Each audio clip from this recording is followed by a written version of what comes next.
Bayangin deh, tahun 1925 di sebuah pengasingan di Kanton Tiongkok, seorang tokoh pergerakan Tan Malaka nulis sebuah naskah yang nantinya jadi salah satu dokumen paling penting dalam sejarah kemerdekaan Indonesia. Naskah ini yang ditulis dengan segala keterbatasan bukan cuma nawarin analisis kondisi dunia, tapi juga cetak biru yang super detail untuk sebuah negara yang waktu itu bahkan belum ada. Nah, kali ini kita akan coba bedah bareng gagasan-gagasan kunci dari karya monumental ini, Naar de Republik Indonesia. Tan Malaka tuh buka karyanya dengan kutipan yang dalam banget ini. Seakan-akan dia mau bilang, ide-ide yang dia tuangkan di sini tuh lahir dari kondisi yang susah dan penuh perjuangan. Kalimat ini jadi semacam pengantar buat kita untuk paham konteksnya bahwa ini adalah pemikiran yang lahir dari penderitaan di pengasingan. Oke, pertama-tama mari kita coba bayangin dulu kondisi di balik lahirnya naskah ini. Ini tuh bukan tulisan yang dibuat di ruang kerja yang nyaman ya. Tan Malaka menyusunnya di Kanton pada tahun 1925, ribuan kilometer jauhnya dari Hindia Belanda. Secara fisik dia terisolasi, tapi secara pikiran dia justru lagi mencoba merumuskan masa depan bangsanya. Proses produksinya pun penuh tantangan yang luar biasa.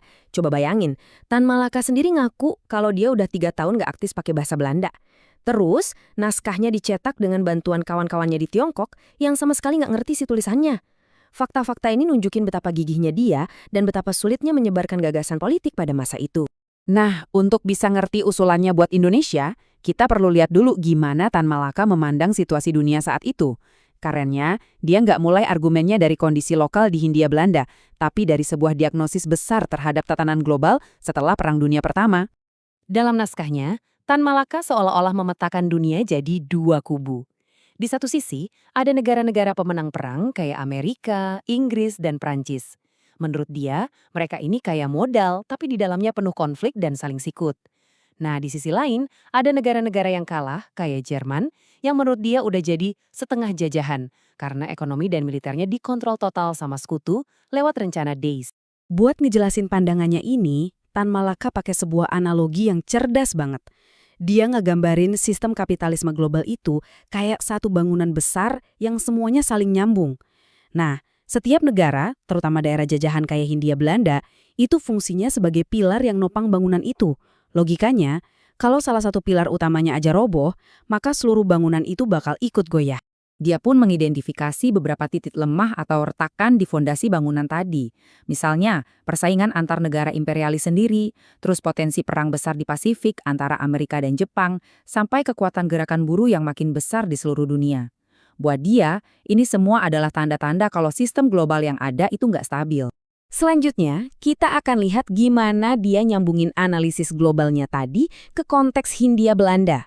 Tan Malaka berpendapat kalau kondisi spesifik di Indonesia ngebuatnya jadi salah satu pilar yang paling rapuh.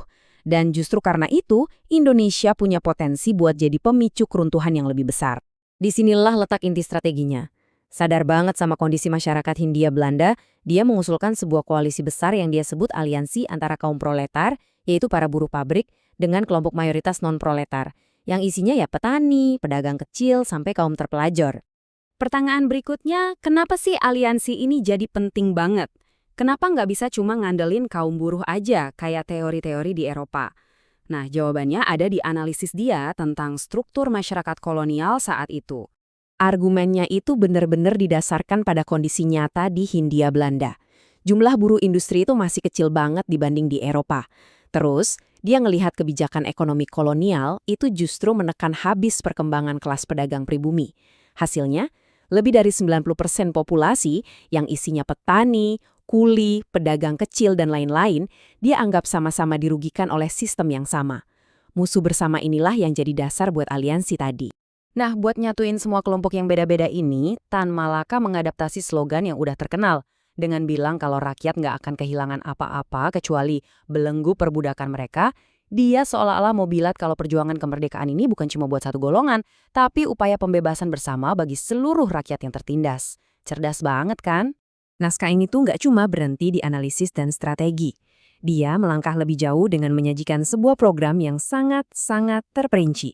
Ini benar-benar sebuah cetak biru yang dia tawarkan untuk Republik Indonesia kalau nanti merdeka. Programnya ini nyakup banyak banget bidang. Di ekonomi, dia usulin nasionalisasi aset-aset vital kayak minyak dan tambang, biar kekayaan alam itu buat kepentingan nasional. Secara politik, dia nuntut kemerdekaan secepatnya dalam bentuk Republik Federal. Di bidang sosial ada program wajib belajar gratis. Dan di pertahanan, dia mau ada milisi rakyat buat gantiin tentara kolonial. Lengkap banget. Programnya juga sampai ke hal-hal yang spesifik dan konkret loh, yang tujuannya langsung ningkatin kesejahteraan rakyat. Salah satu contohnya adalah usulan penerapan standar 7 jam kerja sehari. Ini sebuah tuntutan yang waktu itu lagi kencang disuarain gerakan buruh di seluruh dunia. Oke, setelah ngejelasin analisis global, strategi lokal, dan program masa depan, Tan Malaka sampai ke pertanyaan yang paling krusial. Kapan waktu yang tepat buat mulai perjuangan ini? Nah, bagian ini adalah puncak dari seluruh argumennya. Argumennya soal waktu ini tajam banget. Dia nolak ide buat nunggu-nunggu momentum dari luar, misalnya nunggu revolusi di negara lain, atau nunggu perang pecah antara kekuatan besar. Menurut dia, kombinasi antara kondisi di dalam Hindia Belanda yang udah panas dan persaingan antar negara penjajah itu sendiri menciptakan sebuah jendela kesempatan unik yang harus langsung diambil. Ini jadi pertanyaan pamungkas yang coba dijawab oleh naskahnya. Setelah semua analisis panjang lebar tadi, seluruh pemikirannya mengerucut pada satu jawaban yang jelas banget soal kapan harus bergerak. Dan jawabannya dia rangkum dalam kalimat yang lugas dan tegas. Sekarang dan bukan nanti. Kalimat ini jadi seruan penutupnya, menekankan betapa mendesaknya tindakan itu dan menolak segala macam penundaan. Inilah inti pesan yang mau dia sampaikan ke para pembacanya di tanah air. Pada akhirnya, karya Tan Malaka ini meninggalkan kita dengan sebuah refleksi tentang kekuatan sebuah ide. Pertanyaannya adalah, sejauh mana sih sebuah tulisan yang dibuat dalam keterbatasan dan disebarkan secara sembunyi-sembunyi bisa mempengaruhi jalannya sejarah sebuah bangsa? Pengaruh dari cetak biru yang ditawarkan Tan Malaka ini pada akhirnya menjadi bagian dari perjalanan panjang Indonesia menuju kemerdekaan.